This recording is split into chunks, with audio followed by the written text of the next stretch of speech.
আসসালামু আলাইকুম রহমতুল্লাহ। ইন্নাল হামদুলিল্লাহ ওয়াসসালাতু ওয়াসসালামু আলা মান লা নাবিয়্যা বা'দা, আম্মা বা'দ। প্রিয় দর্শক, আমরা অনেক সময় হাসি ঠাট্টার মধ্যেও মিথ্যা কথা বলি, এমনভাবে বলি যেন এই মিথ্যাটা কোনো বিষয়ই না, অথচ এই মিথ্যা এত বড় কবিরা গুনাহ। যত বড় বড় বড় গুনাহ আছে, কবিরা গুনাহ আছে, তার মধ্য থেকে মিথ্যা কথা বলা একটা বড় কবিরা গুনাহ।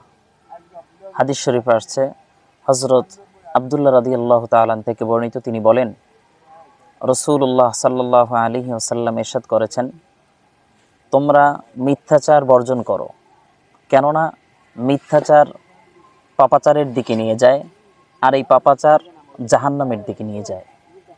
সুনানে আবু দাউদ 4989 নং হাদিস। প্রিয় দর্শক, আল্লাহ তাআলা আমাদের সবাইকে মিথ্যাচার থেকে হেফাজত করেন।